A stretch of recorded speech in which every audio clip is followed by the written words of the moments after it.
Bonjour, je vous propose un travail sur la résolution des équations du second degré avec ou sans discriminant. Donc cette vidéo va faire suite à une vidéo dans laquelle j'ai mis en évidence l'outil du discriminant delta et ses différentes utilisations sur la résolution des équations, la factorisation et la résolution des inéquations.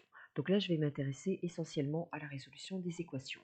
Donc, je vous propose déjà ces deux équations, et ce que je vous propose aussi, c'est de mettre ce travail sur pause, de le faire par vous-même et de venir voir la correction. Alors, pour ma part, je vais me lancer dans la correction. Donc, vous savez qu'une équation du second degré, qu'on la résolve avec le discriminant delta ou sans le discriminant delta, ce qui est impératif, c'est de la ramener à égal à 0.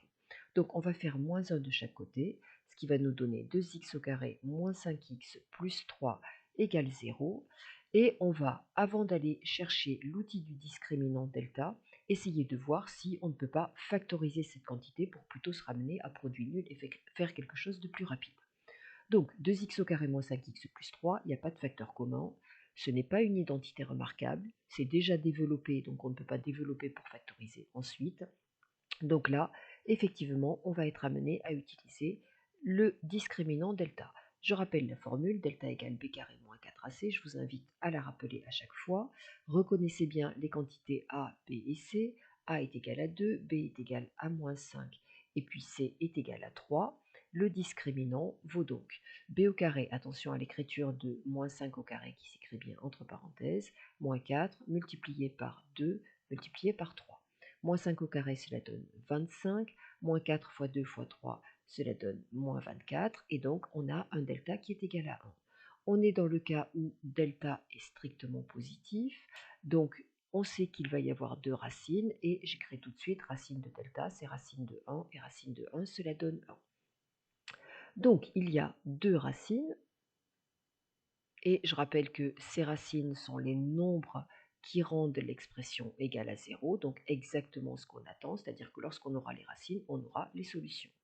x1 égale, on rappelle les formules, comme ça plus on rappelle les formules, plus on les mémorise, moins b moins racine de delta sur 2a, et x2 égale moins b plus racine de delta sur 2a.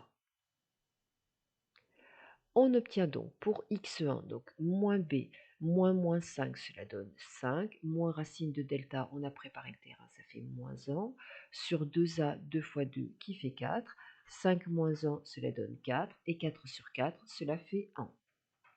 Et notre racine x2, donc moins b, donc moins 5, 5, plus racine de delta, plus 1 sur 2a, 4, ce qui donne 6 sur 4. Vous devez toujours de donner un résultat sous sa forme la plus simple, donc 3 demi. Obtenir les racines, c'est obtenir les valeurs qui annulent. Notre équation de départ est équivalente à celle-ci, et donc avoir trouvé les racines de 2x au carré moins 5x plus 3, c'est avoir résolu notre équation, et donc ensemble de solutions 1, 3 demi. Si vous préférez écrire sous forme d'une phrase, les solutions de cette équation sont 1 et 3 demi. Pour l'autre équation, c'est bien une équation du second degré, donc je passe tout du même côté pour avoir 0 de l'autre. Donc je fais moins 4x et en même temps plus 1, ce qui va me donner moins x au carré moins x plus 2 égale 0. Avant d'aller chercher le discriminant delta, je regarde si je ne peux pas factoriser par facteur commun ou par identité remarquable. Donc là, ce n'est pas le cas. Donc je suis amené à aller calculer le discriminant b au carré moins 4ac. J'identifie la quantité a vaut moins 1, la quantité b vaut moins 1 aussi, la quantité c vaut 2. B au carré, donc c'est moins 1 entre parenthèses, faites bien attention au carré, moins 4 multiplié par a moins 1, lorsque deux symboles se suivent, on met des parenthèses, multiplié par 2. C'est donc égal à 1 plus 8, c'est égal à 9, c'est strictement positif. Je prépare déjà le terrain de racine de delta, racine de 9, ça fait 3. J'indique que donc il y a deux racines. Ces deux racines, je vais redonner les formules. x1 égale moins b moins racine de delta, attention votre écriture, le moins il est juste devant le b, sur 2a, et x2 égale moins b plus racine de delta sur 2a. Alors, je précise quand même que si x1, vous lui affectez la valeur moins b plus racine de delta sur 2a et x2 moins b moins racine de delta sur 2a, c'est pas grave du tout. Donc x1 moins b, donc moins 1 qui donne 1, moins racine de delta, donc moins 3 sur 2a qui donne moins 2. Cela nous donne donc moins 2 sur moins 2 et c'est égal à 1. Attention, lorsque vous faites des calculs, n'allez pas trop vite, ce serait dommage de s'être trompé alors que la technique était correcte. Donc moins b, 1 plus racine de delta, donc plus 3 sur 2a moins 2, cela donne donc 4 sur moins 2 et cela donne moins 2. Résoudre cette équation-là était équivalente à celle-là. Celle-là voulait dire on cherche les racines de moins x au carré moins x plus 2, et c'est vraiment le rôle du delta. Donc on a l'ensemble des solutions qui est fait des solutions moins 2 et 1. Attention à bien écrire entre accolades et surtout pas entre crochets qui désigneraient moins 2 et 1 et tous les nombres qui sont entre. Je vais donner deux autres exemples, vous allez les voir apparaître. Mettez là aussi, enfin même trois autres exemples. Mettez sur pause, faites-les de votre côté et venez voir la correction. Donc, je ramène tout à 0, moins 3x au carré plus 2x moins 5 égale 0. Je me demande si je ne peux pas factoriser par facteur commun identitaire remarquable. Ce n'est pas le cas. Donc, je vais calculer delta b carré moins 4ac. Donc, A est égal à moins 3, B est égal à 2, C est égal à moins 5. Voilà. Et donc, mon delta est égal à 2 au carré moins 4 multiplié par moins 3 multiplié par moins 5. Je rappelle, deux symboles qui se suivent, vous mettez des parenthèses. Désolé pour mon petit minou à côté qui ne doit pas trop aimer le discriminant. Voilà, et qui s'exprime. Donc delta est égal à 4. Donc moins 4 fois moins 3 fois moins 5, il y a un moins qui va rester. 4 fois 5, 20, 20 fois 3, 60. Donc delta est égal à moins 56. C'est un delta qui est strictement négatif et le cours a indiqué donc aucune racine. Qu'est-ce qu'on a fait? Résoudre l'équation de départ est devenu équivalent à résoudre celle-ci. Résoudre celle-ci, c'était rechercher les racines de cette expression. On vient de voir qu'il n'y avait pas de racine, donc aucune solution. Ce qui s'écrit S égale l'ensemble vide. Si vous avez un doute sur l'écriture mathématique, écrivez en français, l'équation n'a aucune solution. Je passe à l'équation suivante. Donc, on ramène tout du même côté pour avoir 0 de l'autre. Donc, on fait moins x et moins 1, ce qui va donner x au carré moins 8x égale 0. On se pose toujours la question de est-ce que je peux factoriser parce que je vais aller beaucoup plus vite que d'aller utiliser le discriminant et toutes les formules? Eh bien là, oui, je peux factoriser.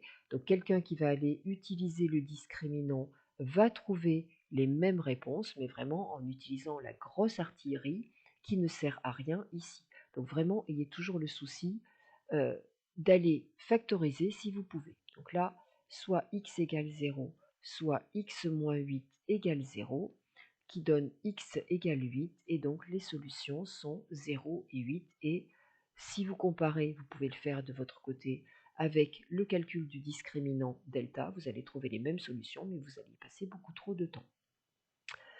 La dernière équation que je propose, donc on passe tout du même côté pour avoir 0 de l'autre, 1 demi de x au carré moins racine de 6 fois x, alors le x n'est pas sous la racine, plus 3 égale 0. Alors là, on ne voit pas de facteur commun, en apparence il n'y a pas d'identité remarquable, donc on va aller calculer le discriminant. A est égal à 1 demi, B est égal à moins racine carrée de 6, C est égal à 3. Le delta, B carré moins 4AC, donc le discriminant. B au carré, ça nous donne donc moins racine carrée de 6 au carré, moins 4AC, donc moins 4 fois 1 demi fois 3, moins racine de 6 au carré, donc le carré porte sur le moins, un moins au carré, ça va donner un plus, racine de 6 au carré, ça donne 6. Ici, 4 fois 1 demi, donc 4 c'est 2 fois 2, donc il y a un 2 qui se simplifie. Je vais écrire le calcul. 2 fois 2 fois 1 demi fois 3. Alors bien évidemment, vous pouvez vous faire assister de la calculatrice. Le mieux, c'est de savoir calculer aussi sans calculatrice. Hop, il y a un 2 qui s'élimine. Ça va donc donner moins 6. C'est égal à 0. Donc là, le cours nous indique qu'il n'y a qu'une seule racine, donc une seule racine. Ça veut donc dire que notre équation va avoir une seule solution. Cette racine x0, elle vaut moins b sur 2a. Donc si vous avez oublié les formules, rappelez-vous que en fait ce x0 c'est lorsque x1 est égal à x2, parce que la formule moins b moins racine de delta ou moins b plus racine de delta sur 2a, lorsque delta vaut 0, ça fait ici racine carrée de 0, et comme racine de 0 ça fait 0, cette partie-là disparaît et on trouve bien moins b sur 2a. Donc si vous avez oublié, en général x1 et x2 sont rarement oubliés, eh bien sachez retrouver. Donc ce qui nous donne ici, alors moins b, donc moins racine de 6, donc racine de 6 sur 2a, avec les coefficients qu'on a, on a intérêt à aller doucement dans le calcul, 2 fois 1 demi, 2 fois 1 demi, ça fait 1, ce qui nous donne donc racine carrée de 6. Avoir résolu cette équation, c'est avoir résolu celle-ci égale à 0. Égale à 0, ça veut dire qu'on cherche les racines de l'expression. On vient d'en trouver une seule. Donc, ensemble des solutions, racine carrée de 6. Et voilà votre équation résolue. Et j'ai parcouru ici 3 cas de delta, plusieurs cas où le delta était strictement positif, un cas où on n'a pas eu besoin d'aller calculer le discriminant, un cas de delta strictement négatif et un cas de delta égal à 0.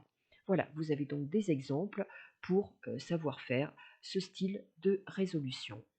Et je vous laisse donc là-dessus en vous disant à très bientôt. Au revoir.